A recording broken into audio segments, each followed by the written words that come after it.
বাংলাদেশে প্রচলিত পণ্যের মোড়কে আপনারা বিভিন্ন ধরনের সাইন দেখতে পাবেন। এ ধরনের সাইন বা প্রতীকগুলো দ্বারা কি বোঝানো হয়ে থাকে, এ ধরনের সাইন বা প্রতীকগুলো তারা কেন তাদের পণ্যের মোড়কে ব্যবহার করে থাকে, বা আপনি যদি আপনার নিজস্ব ব্র্যান্ডের পণ্যের মোড়কে এ ধরনের সাইনগুলো ব্যবহার করতে চান, সেক্ষেত্রে আপনাকে কোনো লাইসেন্স নিয়ে এই সাইনগুলো ব্যবহার করতে হবে কিনা ইত্যাদি বিষয় নিয়ে আজকের এই ভিডিওতে বিস্তারিতভাবে আলোচনা করার চেষ্টা করব।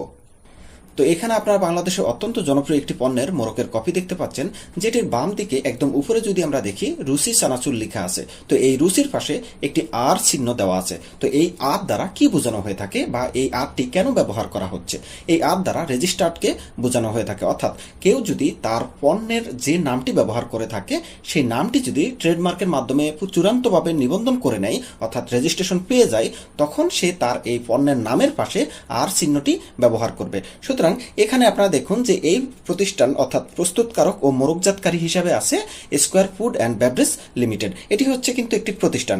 এই প্রতিষ্ঠানের একটি পণ্য হচ্ছে রুসি। সুতরাং তারা এই যে square food and beverage limited এই রুসিটিকে রেজিস্ট্রেশন করে নিয়েছে ট্রেডমার্কের মাধ্যমে, এবং এই রেজিস্ট্রেশন করার পরিপ্রেক্ষিতেই তারা এই রুসির পাশে আর চিহ্নটি ব্যবহার করতে পারছে। সুতরাং আপনারা আপনাদের প্রতিষ্ঠানের যে ধরনের পণ্যগুলো, যে নামে পণ্যগুলো বাজারজাতকরণ করবেন, সেগুলো যদি আপনারা ট্রেডমার্কের জন্য আবেদন করে বাজারজাতকরণ করে থাকেন, সেক্ষেত্রে টিএম শব্দটি ব্যবহার করবেন। আর যদি আপনারা ট্রেডমার্কের চূড়ান্ত লাইসেন্স পেয়ে যান, সেক্ষেত্রে আর চিহ্নটি ব্যবহার করবেন। তো এর পাশে একটি চতুর্ভুজ আকৃতির গ্রিন কালারের প্রতীক রয়েছে, যেটিকে বেজ মার্ক বা ভেজিটেবল মার্ক বলা হয়ে থাকে। অর্থাৎ আপনি যে পণ্যটি বাজারজাতকরণ করতে চাচ্ছেন, সেই পণ্যের উপাদানগুলোর মধ্যে এমন কোনো উপাদান নেই যা অন্য ধর্মের জন্য সেন্সিটিভ হতে পারে। যেমন মুসলমানদের জন্য শূকর সেন্সিটিভ, আবার হিন্দুদের জন্য গরুর মাংস সেন্সিটিভ। সুতরাং আপনি যে পণ্যটি বাজারজাতকরণ করতে চাচ্ছেন, সে পণ্যের উপাদানের মধ্যে যদি এরকম কোনো সেন্সিটিভ উপাদান না থাকে, সেক্ষেত্রে আপনি এরকম গ্রিন ভেজিটেবল মার্ক চিহ্নটি ব্যবহার করতে পারবেন। আর যদি এরকম ধর্মীয় সেন্সিটিভ কোনো খাদ্য উপাদান থাকে, সেক্ষেত্রে কিন্তু আপনাকে এই ভেজিটেবল মার্কের জায়গায় রেড মার্ক অর্থাৎ এরকম একটি চিহ্ন ব্যবহার করতে হবে। তো এর নিচেই দেখতে পাচ্ছেন বিএসটিআই লোগো সম্বলিত একটি প্রতীক। এই প্রতীকটি যদি আপনি আপনার পণ্যের মোড়কে ব্যবহার করতে চান, সেক্ষেত্রে আপনার পণ্যটির জন্য বিএসটিআইতে আবেদন করতে হবে। বিএসটিআই আপনার পণ্য পরীক্ষা নিরীক্ষা করে যদি দেখে সব গুণগত মান সঠিক আছে, সেক্ষেত্রেই কিন্তু আপনাকে সিএম লাইসেন্স প্রদান করবে। সুতরাং আপনি আপনার পণ্যে এই বিএসটিআই লোগোটি ব্যবহার করতে পারবেন। তো এর পাশেই দেখতে পাচ্ছেন হালাল সার্টিফিকেট লোগো। এই লোগোটি যদি আপনি আপনার পণ্যের মোড়কে ব্যবহার করতে চান, সেক্ষেত্রে আপনার পণ্য উৎপাদনের প্রক্রিয়া, একই সাথে পণ্যে যে সমস্ত উপাদানগুলো ব্যবহার করা হয়েছে, সে সমস্ত উপাদানগুলো অবশ্যই হালাল থাকতে হবে।